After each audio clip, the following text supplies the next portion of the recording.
مسلمانوں کے گھر پیدا ہوا، اسلامی ماحول میں رہتا، اس سے کوئی چیز پوشیدہ نہیں ہے. اسے پوچھ لو، وہ بتائے گا بکری حلال ہے، وہ بتائے گا مرغی حلال ہے، وہ بتائے گا فلاں چیز حلال ہے، اور یہ بھی کہے گا یہ چیز حرام ہے، یہ حرام ہے، یہ حرام ہے. یہ بچے کو بھی پتا ہے. تو فرما ان الحلال بین و ان الحرام، حلال بھی واضح اور حرام بھی واضح، اور اس کے درمیان کچھ شبہ والی چیزیں. کچھ چیزیں واضح ہیں کہ یہ حلال ہے، کچھ چیزیں واضح ہیں کہ یہ، درمیان میں کچھ چیزیں ہیں کہ جس میں کوئی شبہ ہے. زیادہ لوگ نہیں جانتے، انہیں علماء ہی جانتے ہیں. کسی نے کہا کہ یار یہ پتہ نہیں حلال ہے، کسی نے کہا پتہ نہیں حرام ہے. اب سنو، ضابطہ میرے حضور نے بیان کیا. جس نے اپنے آپ کو شبہ والی چیزوں سے بچا لیا، جو شبہ والی چیزوں سے بچ گیا، اس نے اپنا دین بھی بچا لیا، اپنی عزت بھی بچا لی. آپ کو یہ یقین ہے کہ یہ کھانا جو پکا ہے بالکل ٹھیک ہے، صحت افزا ہے، تو آپ اس کو رغبت سے لے لیتے ہیں. اور ایک کھانے کا پتہ ہے کہ یہ انتہائی خراب ہے اور مضر صحت ہے، تو آپ اس کو بالکل ہاتھ نہیں لگاتے. اور ایک کے بارے میں آپ کو شک ہے، پتہ نہیں صحیح ہے کہ پتہ نہیں خراب ہے، تو کبھی بھی اپنی صحت کا خیال رکھنے والا اس مشکوک کھانے کو نہیں کھائے گا. اس لیے دین کے معاملے میں بھی ایسے کرو کہ جس کے بارے میں تمہیں شک ہو اس کو چھوڑ دو، اور اس کو اختیار کرو جس کے بارے میں شک نہ ہو. اور پھر ارشاد فرمایا جو شبہ والی چیزوں میں پڑ گیا وہ حرام میں پڑ گیا.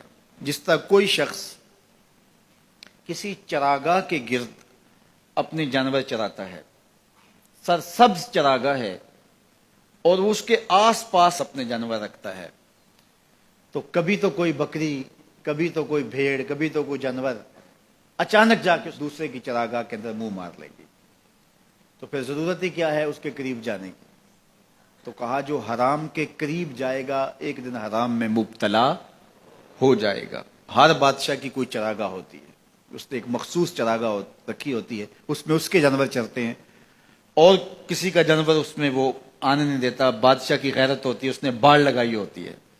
لیکن اگر کوئی اس چراگاہ کو عبور کر لے تو وہ بادشاہ جو ہے وہ غیرت کی وجہ سے اس جانور کو پھر چھوڑتا نہیں ہے کہ یہ میری چراگاہ میں آیا کیوں. تو فرمایا اللہ کی چراگاہ خاص اس کی حرام کردہ چیزیں، وہ گوارا نہیں کرتا کہ کوئی حرام میں مبتلا ہو. یہ ساری کہانی بیان کی حضور نے. پھر اس کے بعد حضور نے اس کو مزید خلاصے کے طور پہ مختصراً بیان فرمایا. میرے جان و دل حضور پہ قربان، کائنات میں ایسا فصیح نہیں ہوا کوئی جیسے میرے حضور فصیح ہیں. یعنی جو حدیث نور آپ نے پڑھی، اس کا ایک ایک حرف واضح ہے، ایک ایک لفظ روشنی دے رہا ہے، اور یہ منزل نواز حدیث ہے. یہ ہماری زندگی کے اندر ہمیں خیر اور شر کی پہچان کروانے والی ہے. لیکن اس کے بعد پھر میرے حضور نے اس کو دوسرے پیرائے میں بیان کیا، اور کتنا خوبصورت انداز ہے. سن لو، انسان کے جسم کے اندر گوشت کا ایک ٹکڑا ہے، جب وہ صحیح ہو جائے تو پورا جسم صحیح ہو جاتا ہے، اور جب وہ خراب ہو جائے تو پورا جسم خراب ہو جاتا ہے. الا وہی القلب، گوشت کے اس ٹکڑے کا نام دل ہے. دل اگر ٹھیک ہو گیا تو پورا جسم، اور دل خراب ہو گیا تو پورا جسم خراب ہو گیا. اس لیے وہ رومی نے کہا تھا دل بدست آور کہ حج اکبر است. دل کو قابو میں لیا، یہ حج اکبر ہے. وہاں تو پھیرے کاٹے لیکن تیرا دل کہیں اور تھا، تو کہا نہیں، دل بدست آور کہ حج اکبر است، از ہزاراں کعبہ یک دل بہتر است. کہا کہ 1000 کعبے سے ایک دل بہتر ہے. کیوں؟ کعبہ بن گاہ خلیل اطہر است.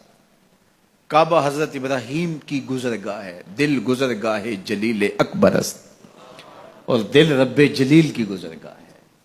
اور اقبال بولا خودی کا نشیمن تیرے دل میں ہے، خودی کا نشیمن تیرے دل میں ہے. اتنی بڑی کائنات چھوٹے سے دل میں کیسے آ گئی؟ اقبال نے کہا میں بات دلیل سے کر رہا ہوں. خودی کا نشیمن تیرے دل میں ہے، فلک جس طرح آنکھ کے تل میں ہے. اس لیے اس کا کنٹرول کر لینا، اس کا قابو میں کرنا. تو میرے حضور نے فرمایا کہ اپنے دل کو قابو میں کر لو.